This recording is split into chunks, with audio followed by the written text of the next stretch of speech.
The Kosci100 this year was an unforgettable experience. I came into it ready, physically prepared, mentally focused, and with the advantage of familiarity from last year's 50k and my hikes in the area. After the sting of my first real DNF earlier in the year, I knew I couldn't just show up. I had to come back stronger. I trained harder than ever before. More kilometers, more hills, more strength and speed. Every session was fueled by a fire to finish what I couldn't 6 months ago. This time, nothing was going to stop me from finishing my first 100k.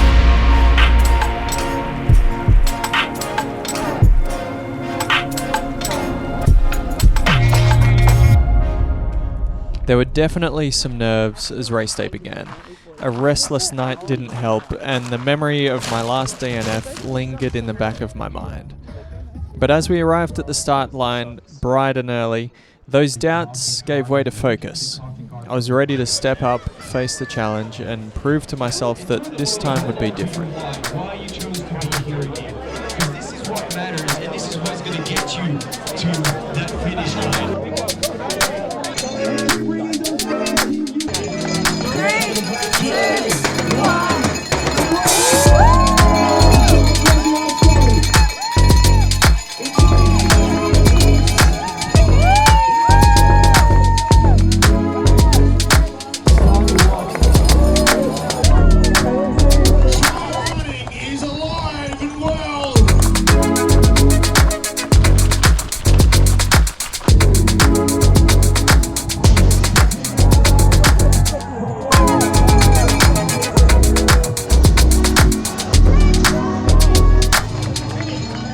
The cold, foggy start was a welcome contrast to my last 100k attempt.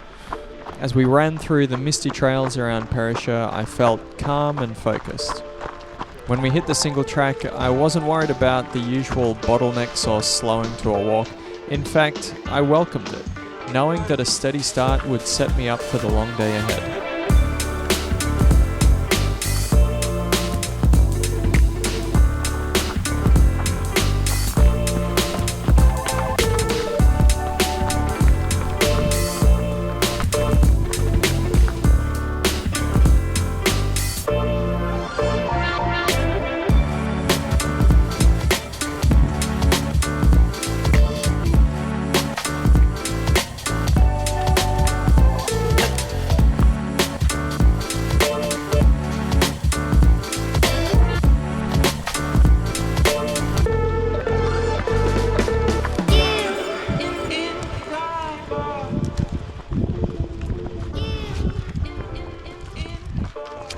About 11 k's in and just running this nice new section between Perisher and Charlotte Pass. It's been some really nice views, but also a lot of fog, but still feeling pretty good. Yeah, hopefully the weather stays nice as well. Hopefully the weather stays nice. We're all having fun. The first 16 kilometers to Charlotte Pass flew by effortlessly.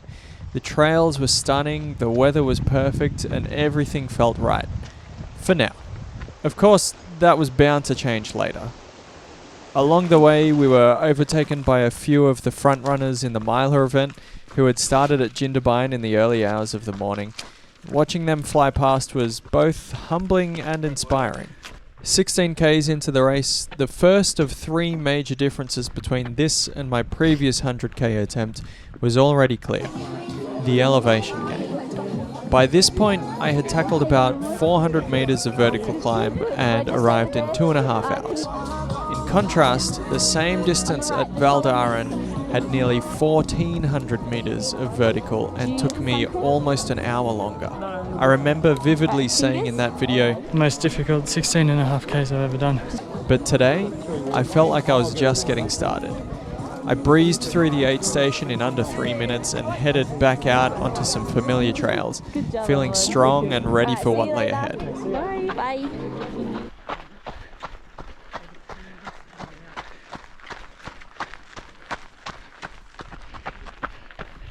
just over 18 k's in now. Just went through the first aid session at Charlotte Pass Village, and now I'm on some more familiar trail heading up towards the top of Kosci100. And this is just a really long but not too steep uphill. So my plan is to kind of try to fast walk most of it. And then if my heart rate gets low enough, do a bit of a run. But yeah, I did have my poles out, but I just put them away because it's even less steep than I thought it was going to be. But we'll see if I pull them back out in a little bit.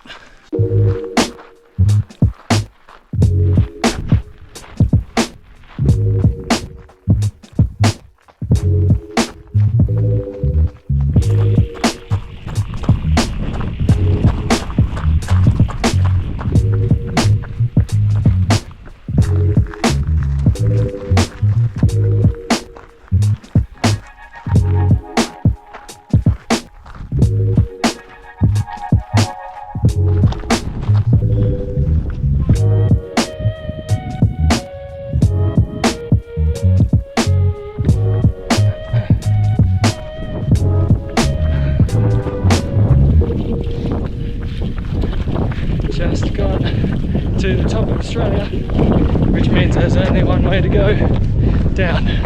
Looking forward to a bit of downhill.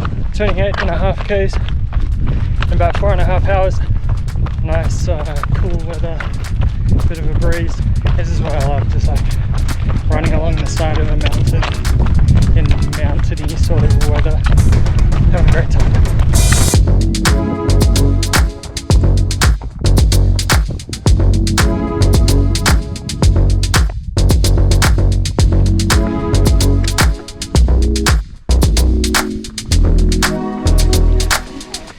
So the race has been paused because of the thunderstorm that I'm currently right in the middle of. My plan at the moment is just to stay at a good temperature. Oh, it's hailing now. I put my jacket on, which I wasn't expecting to do, but I'm like 8 k's from the aid station, so I'm just trying to take it slow and not get drenched from the rain or from my sweat, and hopefully I don't get struck by lightning on this good old lightning attractor footpath.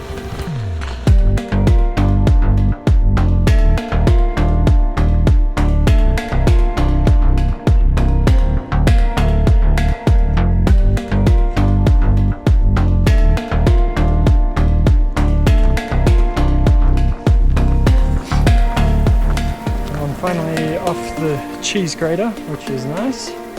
Feeling a bit more safe now, and I think like the worst of the storm is behind me. There was sort of like a valley where I think the storm was like in that valley, and we sort of walked around it. A little bit scared to take my rain jacket off. Hopefully the storm passes soon and we can continue the race.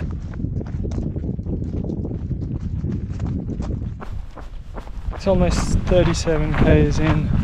Still pretty much going at my pace that I wanted to. I might be a little bit slow because I've sort of just decided to slow it down a bit, but I think I'm going to get to the aid station feeling really good and super hopeful that the race will have resumed by the time I get there.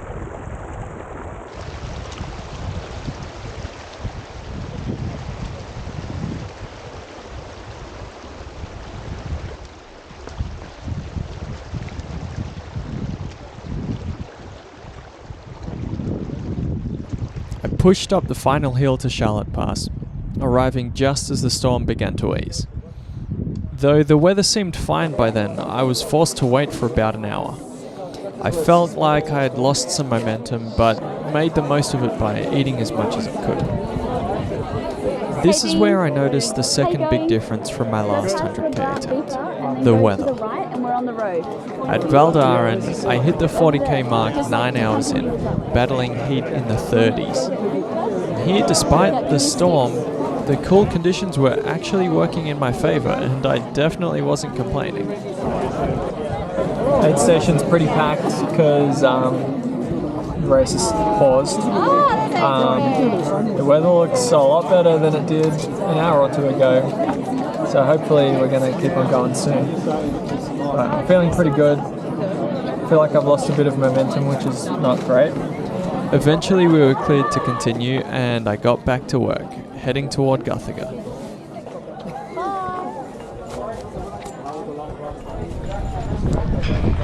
Back on the trails after stopping for about an hour. Forced stop, which means that the time I spent there doesn't get added to my race time, which is nice. So didn't feel rushed, and now we're on the way to Guthega.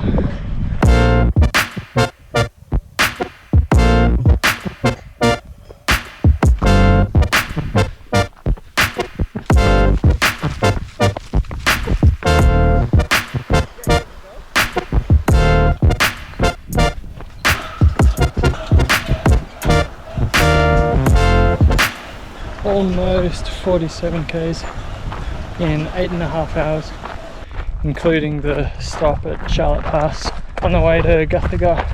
It's a really nice trail, nice and windy, single track. I was feeling pretty crap for a little while, with a bit of a headache, had some Pringles and some Powerade, and I've been taking it easy, letting people overtake me, and feeling better now. And at this rate, this might be my third fastest 50k. So yeah, I think I'm doing pretty well. Pretty happy with how I'm going. Coming into Guthega, I was feeling pretty good. I had just run a relatively easy 10k's after a long rest at Charlotte Pass, and so when I found my crew, I just shoved some more food in and kept on walking.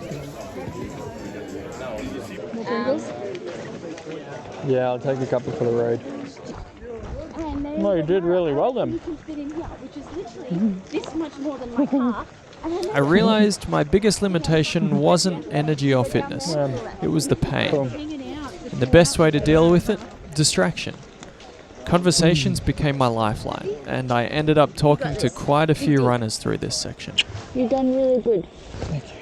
You're going to finish this, okay? You're not quitting. This is my third fastest 50k as well. Good job! Okay, you're going to get this 100k, okay? Okay. And he's off. Ooh, now let's try and get the car out of that car spot.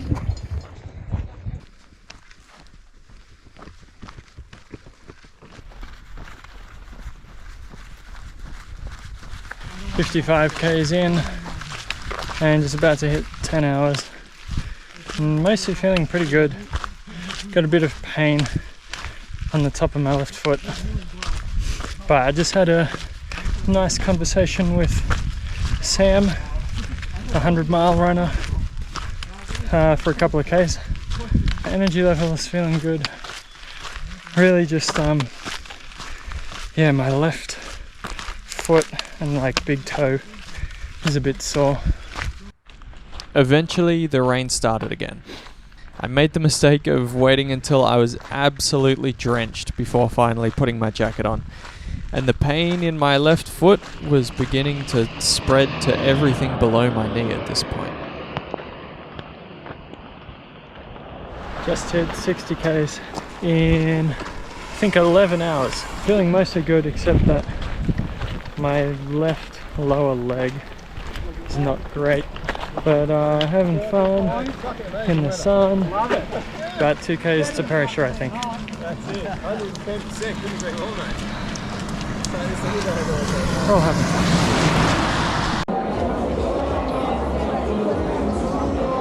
fun.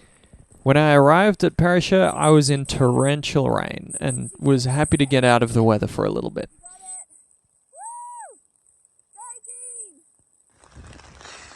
At the aid station, I grabbed some food, water, and much needed encouragement from my friends. I was a bit slow here though. This was now the furthest I'd run, and I think that was distracting me from acting quickly.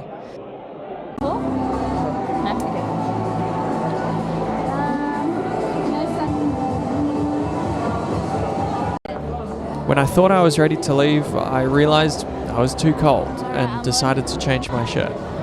Then I realized I needed to use the bathroom. But eventually, after quite a long stop, I was ready. Each step at this point was a new PB, but every step also came with a lot of pain that I didn't have to endure. It was at around this point in the race where I realized the most important of the three big differences between this and my previous 100k attempt. People. 62 Ks into my previous attempt, I had only seen my crew once. Today, after 62 Ks, I had seen my crew 4 times. I had been having more and more conversations with people the longer the race went on. But just a few hundred meters after leaving Perisher, I was about to have the most meaningful conversation of the entire 26-hour journey. That's when I met Ryan, a guy who would end up walking the rest of the race with me.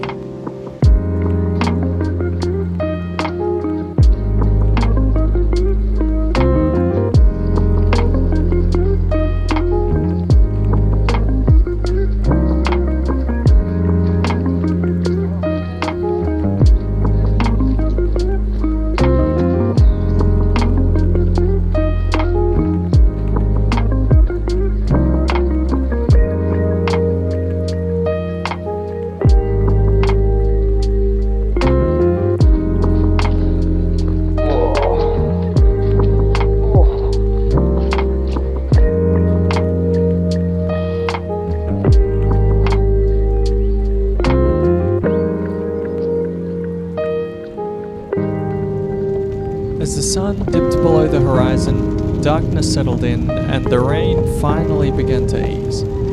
By the time I reached the 74-kilometer checkpoint, I was completely drenched and caked in mud. With the forecast predicting a brief 2-hour break from the rain, it felt like the perfect opportunity to change my shorts, shoes and socks. I'm not cold right now. In fact, I may not even change my top, I think. It's gonna fall in.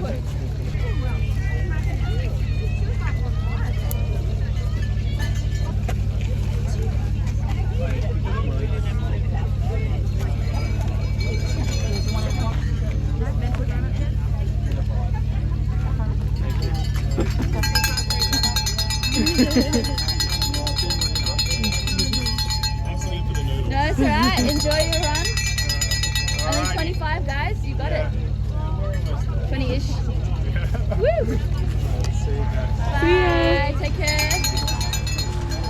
So cute. How you going? This was by far the easiest section of the race. No rain, cool weather, a gentle incline, and a new friend to share the journey with. But the pain in my left lower leg was getting worse, and now the same discomfort was starting to creep into my right leg as well.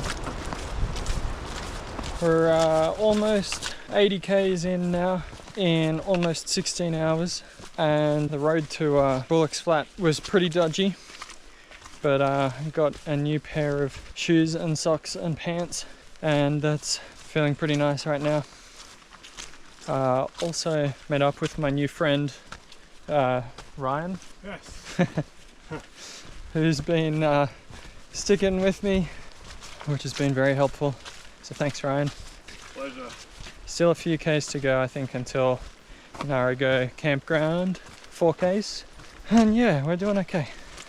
In a lot of pain, but I think we're gonna get it done. By the time we reached Narago campground, the pain in my legs was excruciating. Sitting down for just a couple of minutes felt like a relief, but standing back up was a real struggle. Still, we kept moving forward. Not long after leaving Narago, the rain started up again, and this time, it didn't let up for the rest of the race. That is about 90 Ks down in more than 18 hours. So going pretty slow now, but we're getting there. Good job, guys. Keep it up.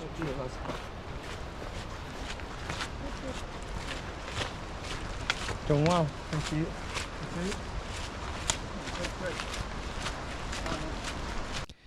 Waddling into Thredbo at about 3 a.m. for the final aid station, my legs felt absolutely wrecked. Hi, Lord. Oh.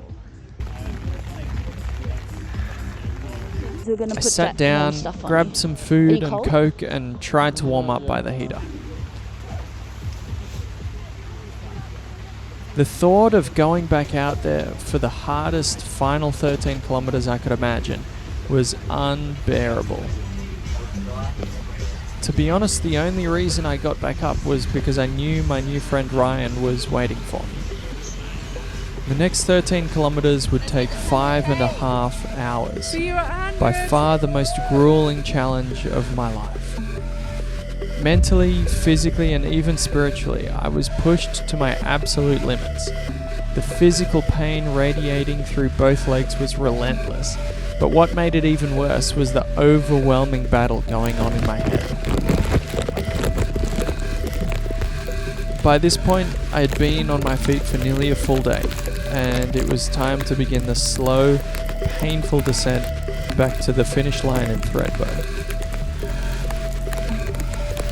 After sharing what felt like the journey of a lifetime with someone I'd only met 14 hours earlier, Ryan turned to me, said a few final words, and with just 250 meters to go, he picked up the pace and ran toward the finish line. He could have done that hours ago, but for Ryan, it wasn't just about finishing. It was about sharing the experience.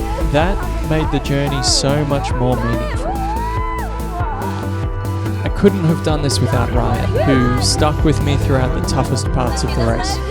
I couldn't have done it without the encouragement of my friends and family.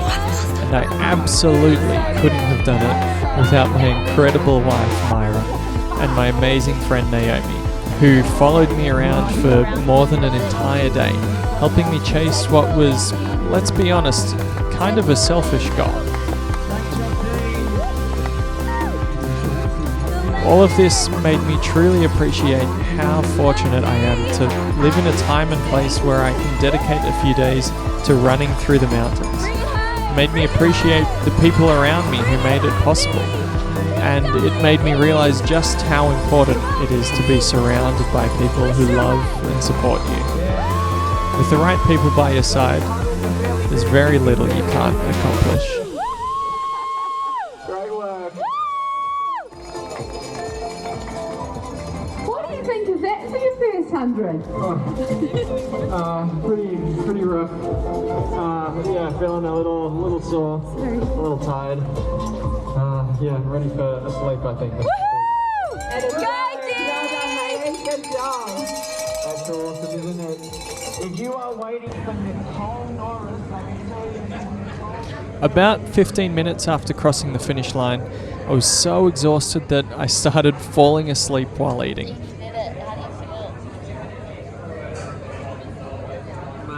My legs are hurting more than I've ever experienced before. And when I finally tried to stand up, my body gave out. I couldn't move. I ended up being wheelchaired to the medical tent where they took care of me, and after a few hours, I was able to walk again.